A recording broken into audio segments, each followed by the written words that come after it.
Hello and welcome back to MBA Monday. I am Angela Guido, an MBA coach, a career coach, the founder of Career Protocol, and someone who is sitting right here every Monday yammering on about how to help you get into business school. Today I'm going to talk about confronting your weaknesses on the MBA journey. I call it uncomfortable self-honesty. Being really willing to admit to yourself honestly where your profile maybe kind of sucks.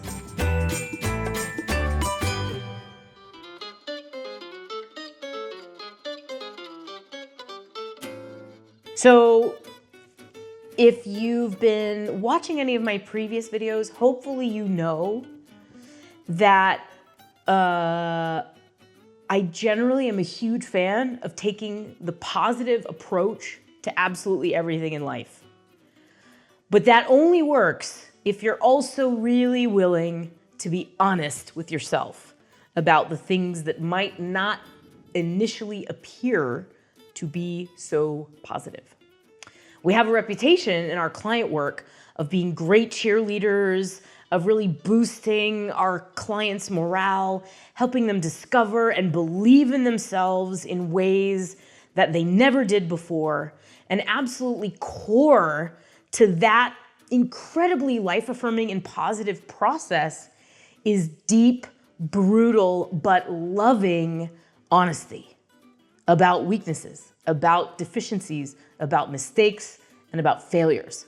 And so today, I'm going to just prod you a little bit and give you a couple tools to be as honest with yourself as possible on your MBA journey so that you can make all the right choices and make sure that your application is neither constructed in reaction to a weakness, so to compensate for, explain, or justify or defend a weakness. That is truly a worst case scenario in your MBA application. If your application is a reaction to something you think is wrong with you, it will fall completely flat. It will be uninspiring. At the most, it will evoke pity or like a little bit of a, like what is this person doing kind of a face. So it's really important that you not build your application in reaction to it. It's also important that you not turn a blind eye to your weaknesses, which would signal a lack of emotional intelligence to the admissions committee. Look, we're all human. We all make mistakes. The admissions committee knows that everyone makes mistakes. Everyone has disappointments, setbacks, rejections, and failures. And everybody fails to achieve their potential once in a while and maybe a lot of the time. In fact, one of the single best predictors of whether or not someone is going to be successful in their career is what they do when they fail. Because let's face it, in this day and age, you're just not going to be successful every time out of the gate. If you want to go far, if you want to make a big difference, you've got to be comfortable with failure. You've also got to be comfortable with personal growth. Personal growth is only relevant when there's a relative weakness that needs to be augmented. If you want to be in finance, you're going to have to confront the weakness of the fact that you've never once opened Microsoft Excel. That is going to be really important if you want to be great at finance. You're going to have to learn the tools. You're going to have to build the skills, and you got to start with an awareness and a recognition of where you currently lack the skill, the ability, the experience, or the capacity. So as you're examining your profile, there are 3 key areas of weakness that you want to confront and be really, really honest about with yourself so that you can make the right choices and shine in the rest of your application. The first potential area of weakness is your test score. It's very easy to know if your test score is a weakness. You just look at the average test score of whatever school you're applying to. If your score is below that number, it's a weakness. If it's above that number, it's a strength. If it's on the line, it's neither helping nor hurting you. This is black and white. It's binary. Tertiary. You're either at the line or above the line or below the line. That's it. There's only 3 places you can be.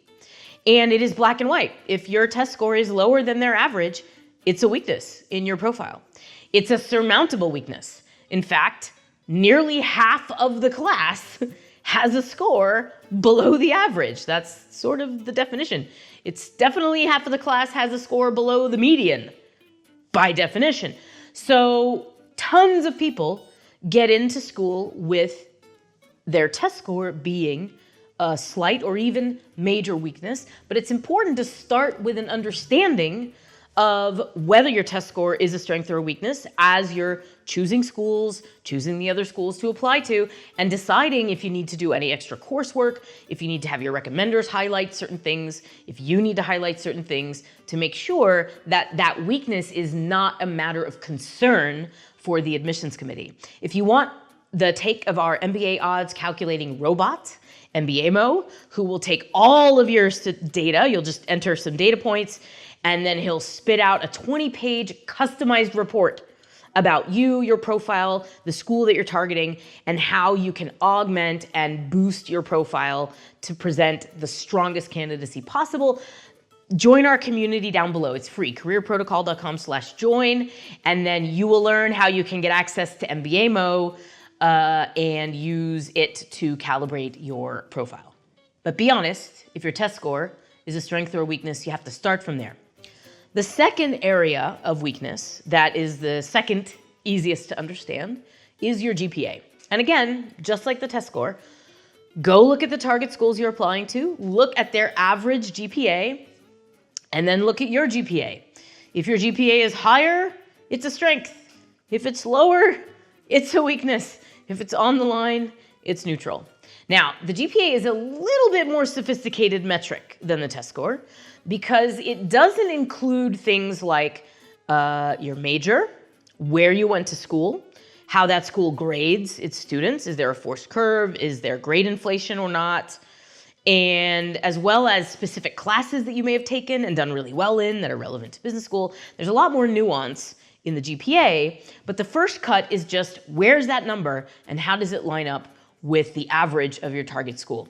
If you went to an international program that has a different way of calibrating GPAs, there are lots of tools online to help you translate your GPA into an effective 4.0 GPA so that you can do this direct comparison.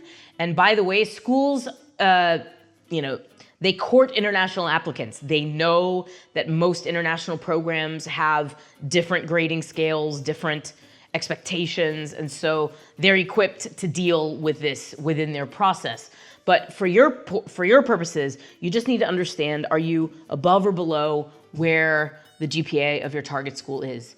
And then it's more nuanced than that. So if you went to a school that has a forced grading curve and the average is a B, and that's really enforced, and then you took a really challenging major, and you graduated in the top 5% of your class, but your GPA is still a 3.3, that is not going to be as much of a weakness as if you have the average GPA at an easy school that has grade inflation, and you majored in an irrelevant major that has nothing to do with business school, and so forth and so on.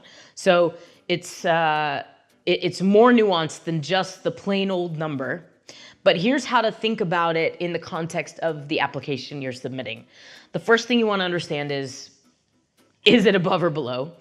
Then you want to look at the softer material of it. What's the coursework? What was your major? How competitive was your school? How competitive were grades?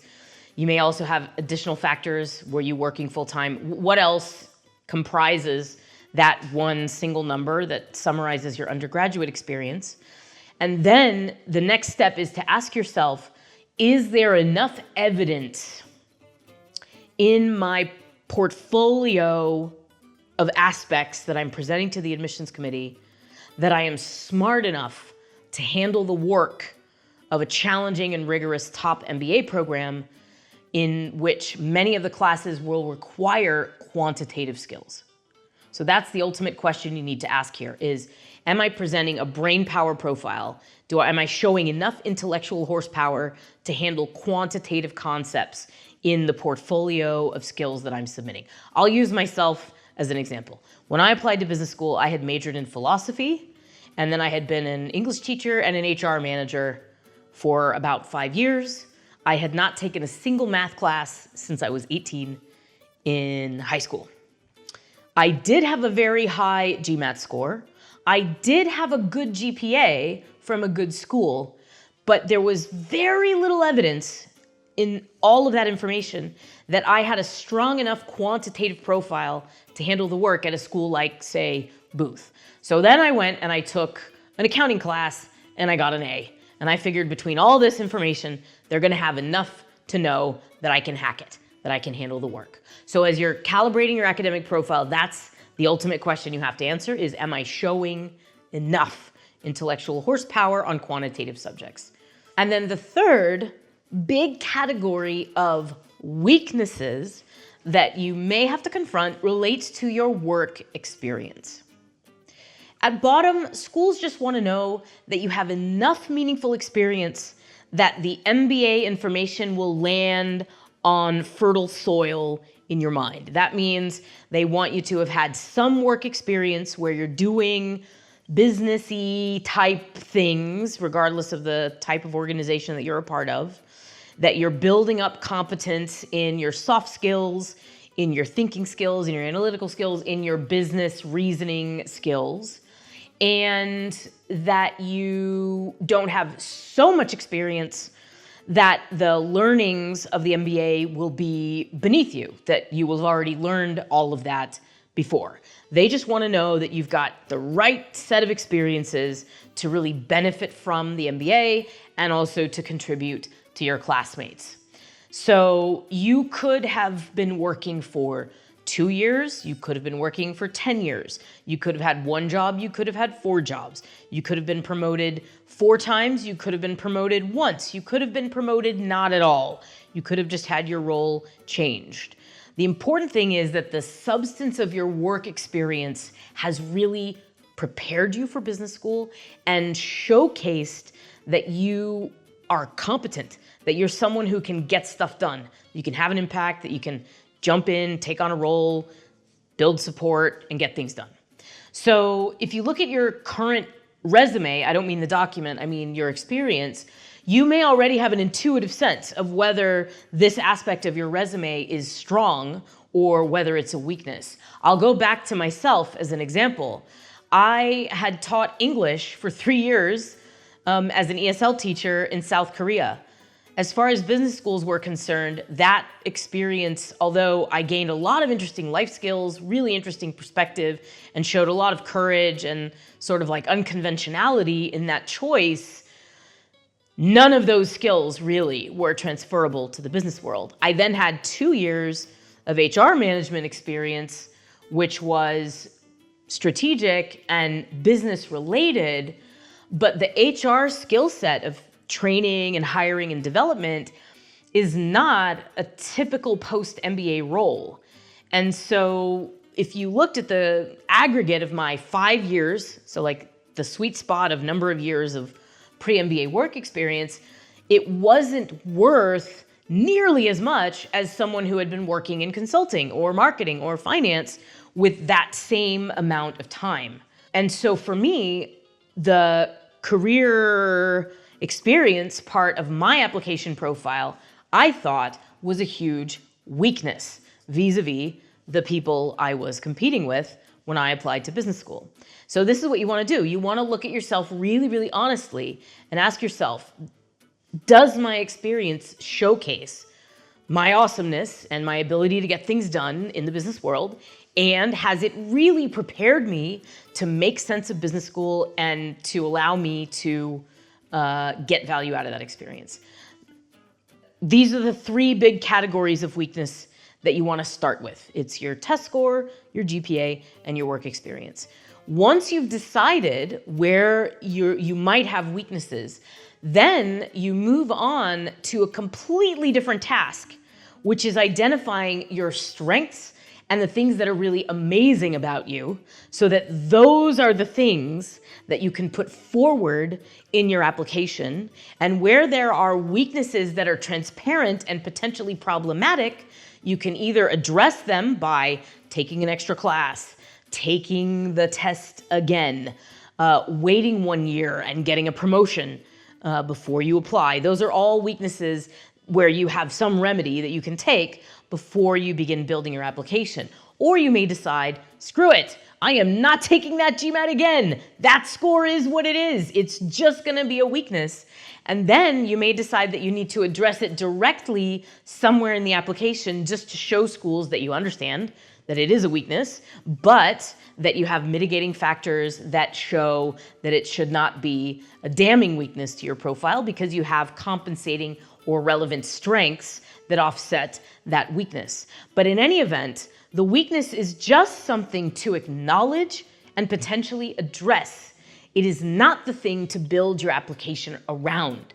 You want to build your application around your strengths, your assets, the things that are amazing and interesting about you. You'll be much more confident doing that, really singing your own praises and putting forward the most brilliant picture you can if you have honestly addressed the parts of you that are on the weaker side.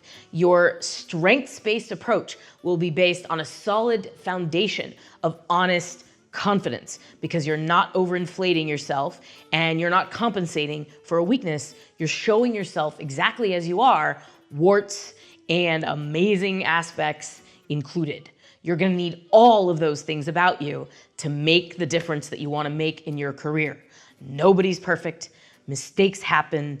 Weaknesses are forgivable, even in top MBA admissions. But don't sell yourself short by sticking your head in the sand like an ostrich and ignoring weaknesses if they do exist.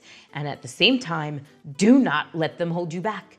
Don't let them damage your confidence in who you are, because who you are is the person that's going to get into business school at the end of what I hope will be a fulfilling and satisfying journey.